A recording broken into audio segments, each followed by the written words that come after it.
صرف ایک دن کی دوری ہے، لاکھوں زندگیاں یا تو جان سے ہاتھ دھو بیٹھیں گی یا پھر 100 کی تعداد سے گئے ہوئے لوگ انہیں بچا کے لے آئیں گے۔ بات کر رہا ہوں گلوبل سموتھ فلوٹیلا کی، جو صرف ایک دن کی دوری پہ ہے غزہ کے پانیوں سے۔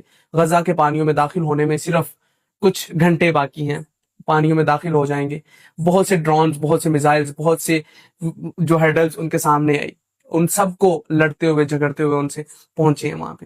16 دنوں کا سفر وہ انہوں نے طے کر لیا ہے، صرف 1 سے 1.5 دن کا سفر باقی ہے، لیکن ان کی زندگی بھی اسٹیک پہ لگی ہوئی ہے۔ کوئی کسی قسم کی انہیں پروٹیکشن نہیں ملی کسی بھی طرح سے۔ اٹلی نے اپنی وارشپ بھیج دی، ٹرکی نے بھیج دی، اسپین نے بھیج دی، ملٹیپل کنٹریز نے بھیجی۔ As a Pakistani, as a Muslim ہم کہاں کھڑے ہیں؟ کیا وہ اپنی ذات کی جنگ لڑ رہے ہیں؟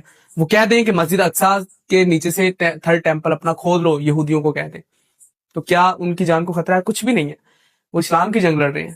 تو ہم ایز اے مسلم کیا کر رہے ہیں؟ کیا ہم ان کے لیے آواز بھی نہیں اٹھا سکتے؟ جتنا ہو سکے اس ٹاپک پہ ویڈیوز بناؤ، جتنا ہو سکے ان ویڈیوز کو شیئر کرو۔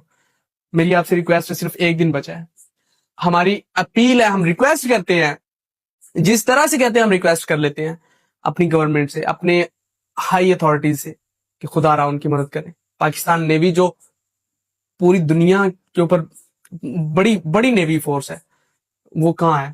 ہمیں ان کی مدد کرنی چاہیے۔ خدا را ان کی مدد کیجیے، خدا را ان کے لیے بولیے۔ آج ٹرمپ کے ساتھ ہمارے تعلقات اچھے ہیں، خدا را ان سے ہی ریکویسٹ کر لیں تو انہیں بچائیں۔ گلوبل سموتھ فلوٹیلا جا رہا ہے وہاں پہ، وہ بھی اپنی جان سے ہاتھ دھو بیٹھیں گے، وہاں بہت بڑا کانفلکٹ ہونے جا رہا ہے۔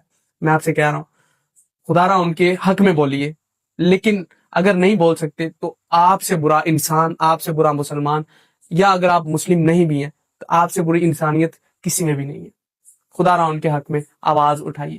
لیکن اس فلوٹیلا اور غزہ کے مسلمانوں کے بارے میں آپ کیا رائے رکھتے ہیں؟ کامنٹ سیکشن میں ضرور لکھتے جائیے گا۔